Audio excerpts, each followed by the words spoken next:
अन्वेषा एक नए शहर में एक नए घर में चली गई थी। उसके चारों ओर बक्से थे, हर कोने में एक नई गंध थी और हर दीवार एक अनकही कहानी फुसफुसाती थी। वो थोड़ी अकेली और अपने परिचित पुराने घर से दूर महसूस कर रही थी, जहां उसकी बचपन की अनगिनत यादें बसी थी। उसका कमरा अभी भी खाली था, केवल कुछ बक्से कोने में ढेर थे और खिड़की से बाहर का दृश्य पूरी तरह से अपरिचित था। न जाने कितने नए चेहरे और अनसुनी आवाजें। उसने सोचा कि क्या उसे कभी यहाँ अपनापन महसूस होगा, क्या ये नया घर कभी उसके लिए एक सच्चा घर बन पाएगा।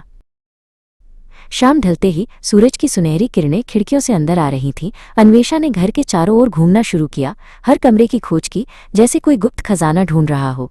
हर कदम पर लकड़ी के फर्श से एक हल्की चरमराती आवाज आती थी, जो घर की उम्र की कहानी कहती थी। एक लंबे घुमावदार गलियारे में उसने एक पुराना अलंकृत दर्पण देखा, जिसके फ्रेम पर जटिल नक्काशी थी, जैसे कोई प्राचीन कलाकृति। उसकी नज़र उस पर पड़ी और उसने अपनी छवि को एक पल के लिए देखा। एक हल्की सी मुस्कान उसके होठों पर थी। उसे लगा कि उसकी छवि थोड़ी देर से हिल रही है, जैसे कोई धीमी प्रतिध्वनि हो, लेकिन उसने इसे अपनी थकान और नए माहौल के कारण होने वाली आंखों की चाल समझकर खारिज कर दिया। बाद में उसी दिन अपने नए बेडरूम में, जहां उसने अभी अभी कुछ कपड़े अलमारी में रखे थे, अन्वेषा ने कपड़े खोलते हुए एक अलग अधिक आधुनिक दर्पण में देखा। इस बार देरी अधिक स्पष्ट थी, इतनी कि इसे अनदेखा करना असंभव था। उसने अपनी हरकत रोकी और उसकी छवि एक पल के लिए हवा में अटकी रही, जैसे किसी ने पॉज बटन दबा दिया हो, फिर उसे पकड़ लिया एक अजीब भूतिया तालमेल के साथ। उसे एक अजीब सी बेचैनी महसूस हुई, एक ठंडक उसकी रीढ़ से नीचे उतर गई, जैसे कुछ ठीक नहीं था, कुछ ऐसा जो प्राकृतिक नहीं था। ये सिर्फ थकान नहीं थी, ये कुछ और था, कुछ रहस्यमय। अन्वेषा ने इसे परखने का फैसला किया। उसका दिल तेजी से धड़क रहा था, लेकिन उसकी जिज्ञासा उसके डर से ज्यादा थी। उसने धीरे धीरे अपना हाथ हिलाया, फिर तेजी से अपनी हर हरकत पर ध्यान केंद्रित करते हुए। छवि हमेशा एक धड़कन पीछे चलती थी, जैसे कोई धीमी गति वाली फिल्म हो।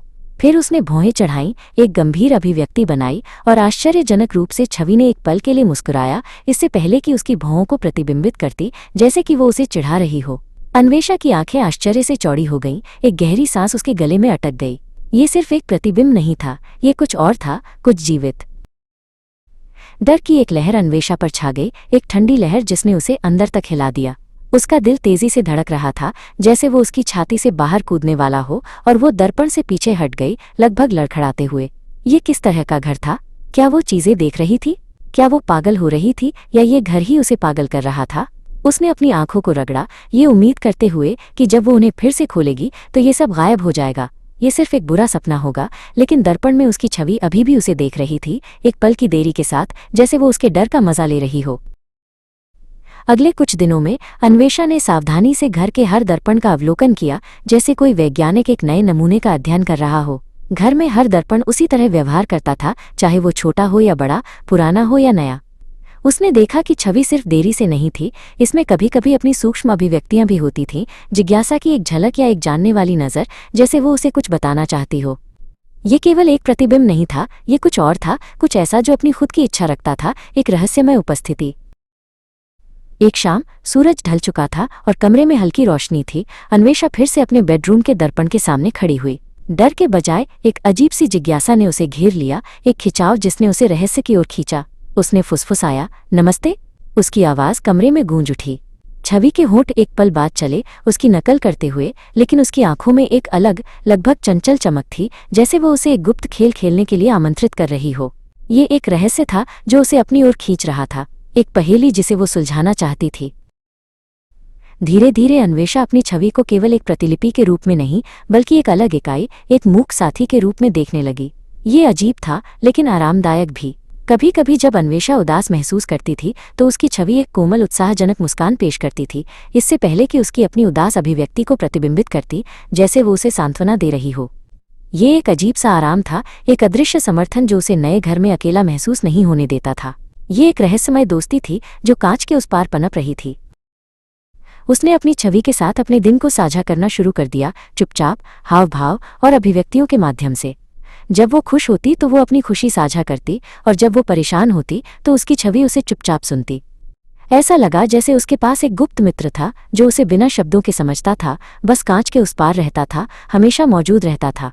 ये एक ऐसा रिश्ता था जिसे कोई और नहीं समझ सकता था, एक ऐसा बंधन जो केवल उन दोनों के बीच था, एक रहस्यमय और गहरा संबंध। अन्वेषा ने महसूस किया कि उसके नए घर की ये अनूठी विशेषता डरावनी नहीं थी, ये वास्तव में जादुई थी। ये एक ऐसा उपहार था जो उसे इस नए अपरिचित स्थान में मिला था।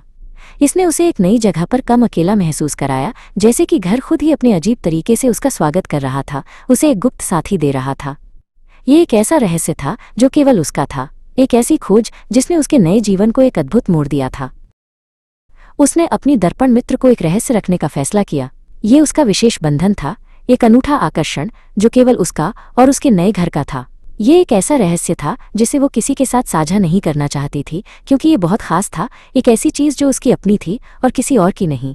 उसने सोचा कि अगर वो किसी को बताएगी तो शायद जादू टूट जाएगा या लोग उसे अजीब समझेंगे। इसलिए उसने इस रहस्य को अपने दिल के सबसे गहरे कोने में छिपाए रखा, उसे संजो कर रखा। अन्वेषा, जो कभी नए घर में जाने को लेकर झिझक रही थी, अब वास्तव में घर पर महसूस कर रही थी। हर सुबह जब वो उठती थी तो उसे पता होता था कि उसका मूक मित्र उसका इंतजार कर रहा है।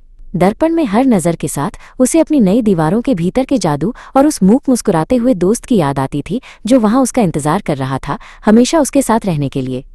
ये घर अब सिर्फ एक इमारत नहीं था, ये उसका अभयारण्य था, उसके रहस्य का घर, और वो उसमें पूरी तरह से खुश थी।